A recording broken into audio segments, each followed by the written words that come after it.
Okay, in this video, this is just gonna be a really quick video.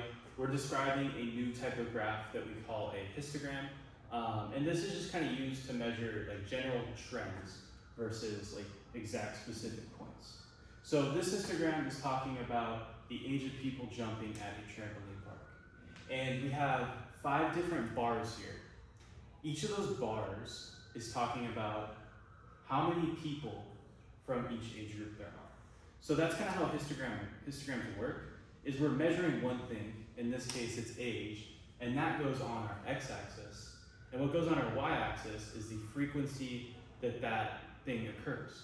So the y-axis is talking about the number of people there are of that age.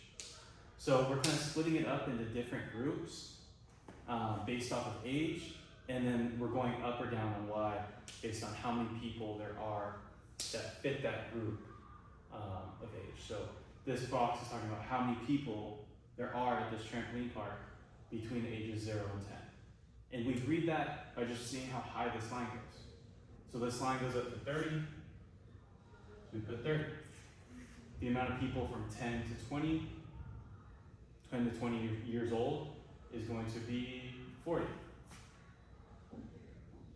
Then the amount of people from 20 to 30 years old is 20. The amount of people from 30 to 40 is 10. And then this one, it's real small. It looks like it's about 2.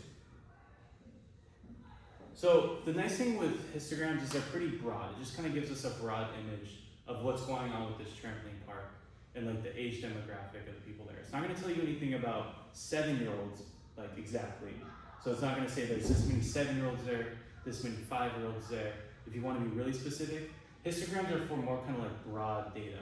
So we're just trying to figure out how many small children are there. So we just kind of group everyone between 0 and 10 together. We want to see how many teenagers there are. So we group everyone from 10 to 20 together. That's just kind of like a broader image of what's going on. We will learn how to make these in class on Friday. But for now, we just kind of want to look into like being able to read them. And so these histograms are often skewed because data can be skewed often. Where, like, if we look at a trampoline park, obviously there's going to be a lot more young people at a trampoline park. So our data, a lot of our higher points are coming from the left side of our graph, whereas the further right you go on the graph, there's going to be less people there. So it's skewed in this direction.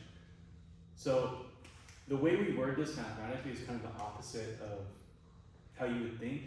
So I just want to get in that real quick, make sure you're paying attention. So there's 3 types of graphs. We have graphs that are skewed to the left,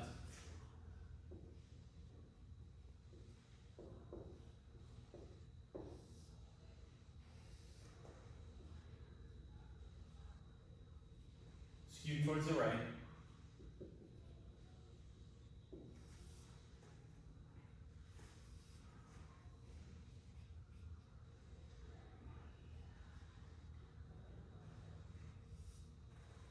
and graphs are symmetric.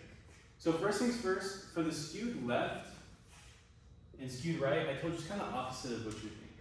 So for a graph to be skewed towards the left, it actually means that the higher points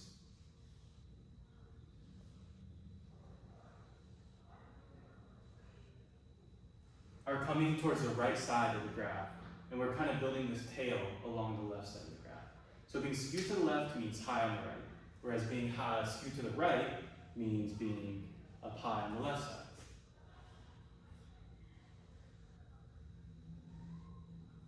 As you can see there. And then lastly, we have a symmetric graph.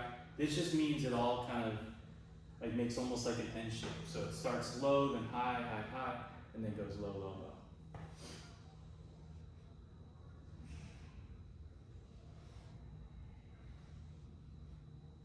So something like that, where once we get to the middle is kind of like our highest point, and on the edges, it's a lot lower. It's kind of building up to that middle. So this is all we're going to get into histograms for now. Like I said, once we get into class, we're going to learn how to actually make some of these. That's all you need for now.